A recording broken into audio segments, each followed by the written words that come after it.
I've watched some of the people that host. Jimmy Kimmel was horrible. And some of these people, if I can't beat out Jimmy Kimmel in terms of talent, then I don't think I should be president. Thank you very much, everybody. This is a great evening. It's a great honor. It's difficult to give Trump's first 100 days a grade, but if I had to, I'd say it falls somewhere between F and U.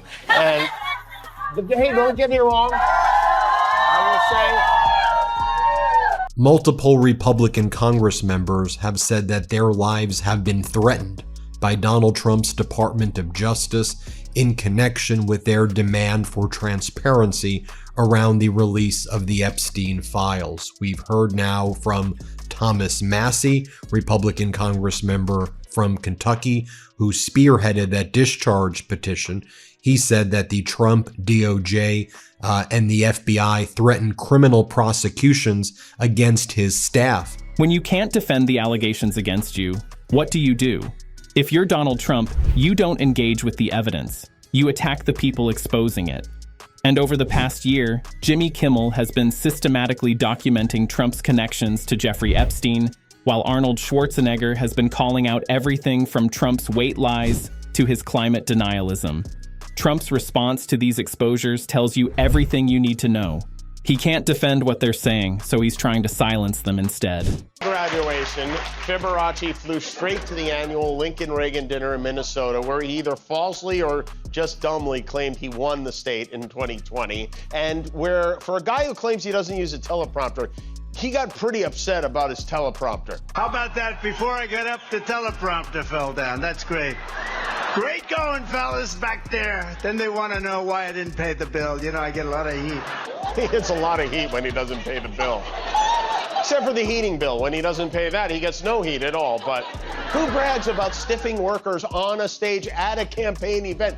Marjorie Taylor Greene had previously put out a notice that if something were to happen to her and that she were to be killed, that there are powerful men who want to go after her, and she says that she's not suicidal and that it would not be by way of suicide that she would die, and she said it would be because essentially some powerful person connected with her request for transparency would be behind it.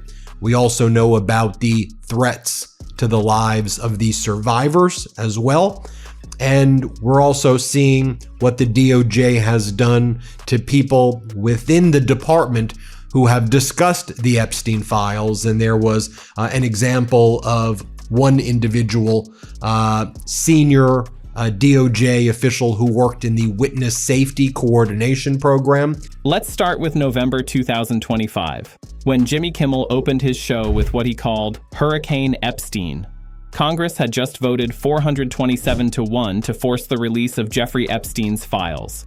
Documents Trump had initially opposed releasing, but reversed on when it became clear the bill would pass. Kimmel looked at the camera and said, "We are carefully following the path of Hurricane Epstein right now. It is a Category 5. It's expected to make landfall sometime very soon." I've watched some of the people that host. Jimmy Kimmel was horrible. And some of these people, if I can't beat out Jimmy Kimmel in terms of talent, then I don't think I should be president.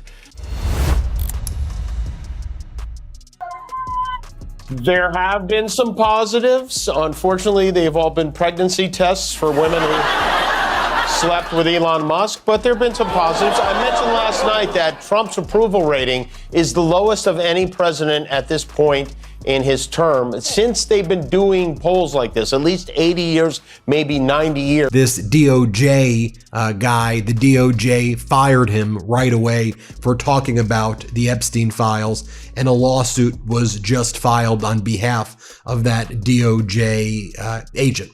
So let's go through these facts and let's talk about what's happening here.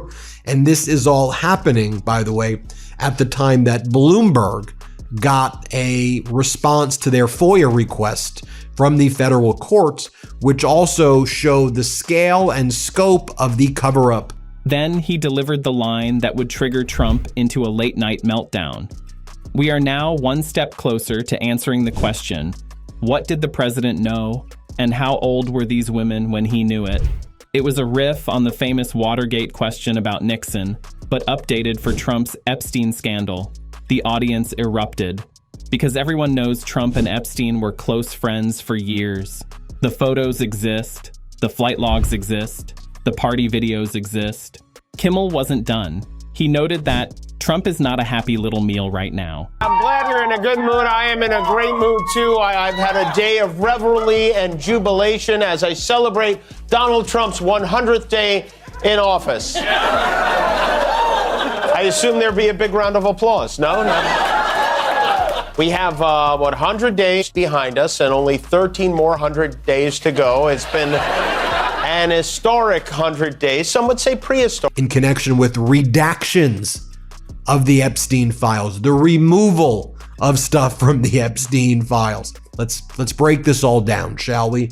So Thomas Massie was on InfoWars, and he talked about the threats that FBI agents and Kash Patel made to his staff, which Massie believes is probably illegal, and said that they would initiate criminal investigations. So the Trump DOJ FBI saying that they were going to do criminal investigations into Massie.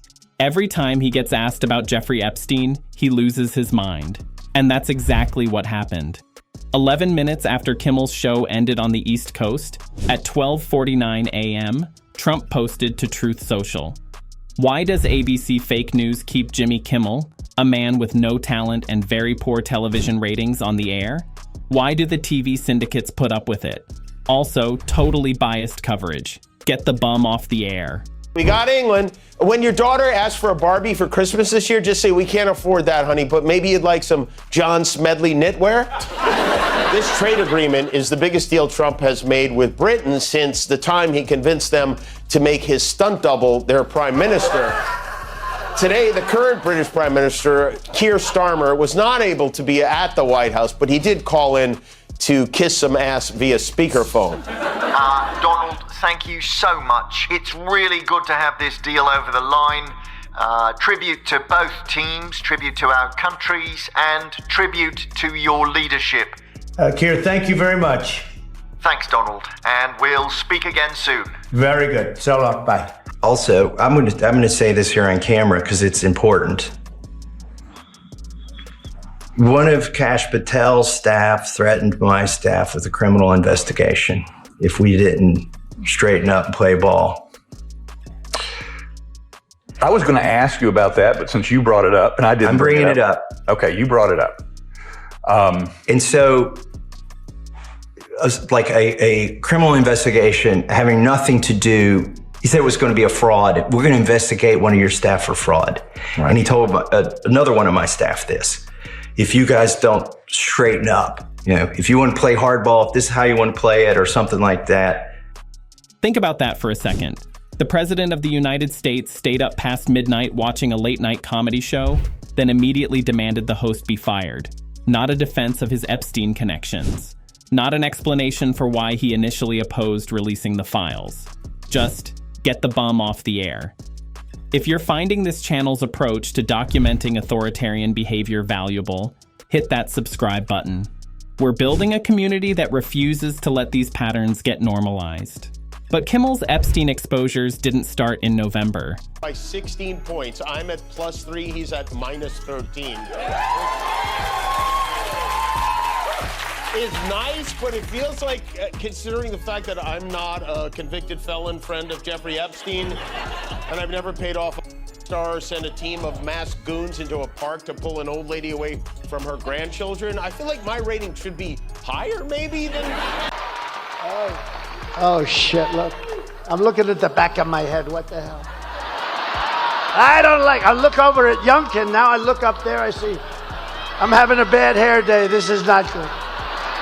I have to have a bad hair day in front of Virginia? That's not good. Well, at least it's a nice picture.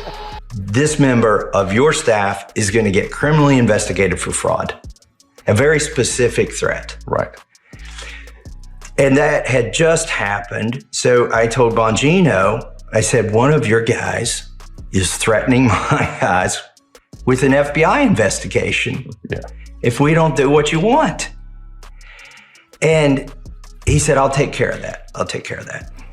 because even he understood that was not a good look. It's probably illegal, right? So the fallout of that is the FBI employee who threatened my staff. In July 2025, the Wall Street Journal published a bombshell story. Trump had allegedly sent Jeffrey Epstein a birthday card in 2003 that included the phrase, "another wonderful secret." When Trump threatened that Kimmel would be next to go after Stephen Colbert's show was canceled, Kimmel responded by posting a screenshot on Instagram with the caption, "I'm hearing you're next," or maybe it's just another wonderful secret. That phrase, wonderful secret, became Kimmel's way of throwing Trump's alleged Epstein letter back in his face. He is very proud of himself for making a trade agreement with a country we were trading with just fine until he screwed it all up. This is funny. One of the companies that's getting a break from this deal is Rolls-Royce. So rest easy, Ma and Pa MAGA hat. You're still going to lose the farm, but you'll only have to pay 10% extra on that Rolls-Royce you've had your eye on. On cars, we took it from 25 to 10 on Rolls-Royce because Rolls-Royce is not going to be built here. I wouldn't even ask them to do that. It's a very special car. And unless somebody shows me that there's another kind of a car that's comparable to a Rolls-Royce, then there aren't too many. This is a good commercial for Rolls-Royce. They're going to order a lot of cars. Mr. President, I wonder whether you'd like to buy. You know, the last time that happened, I ended up buying a Tesla. You know? He's still pronouncing it Tesla. And where is that Tesla you allegedly... I have to tell you all this, by the way, Steve, and I have to tell all the listeners this, because this is the context in which I'm worried for the whistleblower. Mm-hmm. If they're willing to retaliate against a congressional office, which has speech or debate immunity and a lot of other protections, they may be willing to retaliate against a whistleblower. And previously, you had Marjorie Taylor Greene post, "I am not suicidal and one of the happiest and healthiest people you will meet." When Kimmel posted photos of his family vacation holding "Make America Good Again" protest signs, he captioned it, "Summer family vacation, #, good trouble, may every day be another wonderful secret." Trump's response? He didn't defend the letter. He didn't explain what the wonderful secret meant. Instead, he sued the Wall Street Journal, Dow Jones, News Corp, Rupert Murdoch, and 2 WSJ reporters for $20 billion. $20 billion. Well, sadly, the injury to his ankle meant Guillermo was unable to make the trip to Rome for the Pope's funeral. He was supposed to represent the United States. They had to send the president instead. President Trump flew to Rome to pay his respects and also to see if he could get a deal on the Pope-mobile to drive around his golf course. For whatever reason, even though the Vatican dress code specifically recommended a dark suit for the service, Trump showed up in his bluest blue suit. Something from the Cedric the Entertainer funeral collection. Then later she talked about the death threats that her business was receiving, that she was receiving from the Trump MAGA base, as Donald Trump basically called her Marjorie Trader Brown. Okay, let's talk about the Epstein survivors, the threats that they've been getting.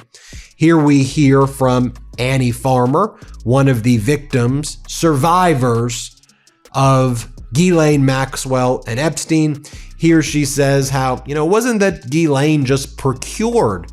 Trump claimed the letter was fake, but the White House stopped short of calling the documents fake. They strongly denied Trump wrote it, but wouldn't commit to saying it didn't exist. Here's what's revealing. If the letter really was completely fabricated, why not just say so? Why the careful language? Why the massive lawsuit instead of a simple statement?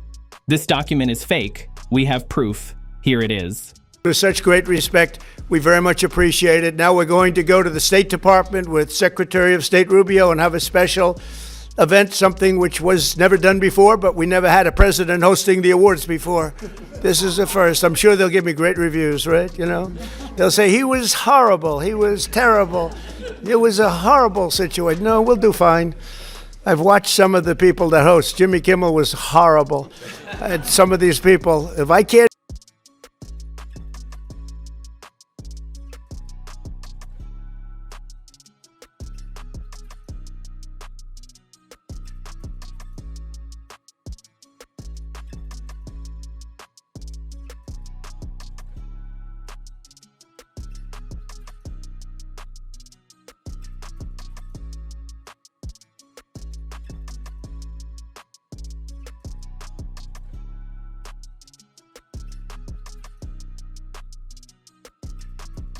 Then came June 2025, when Elon Musk went nuclear on Trump.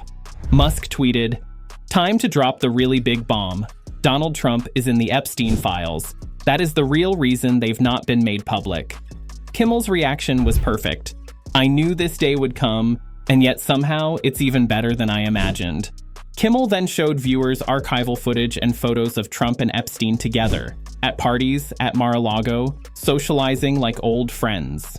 Caroline Leavitt, his press secretary, the woman who keeps insisting Trump didn't draw this or sign this in 2003, she was 5 years old. She was too young even for Jeffrey Epstein in 2000. She knows. She knows. They're all... I love that these people are so certain he didn't do this. Well, he's never lied before.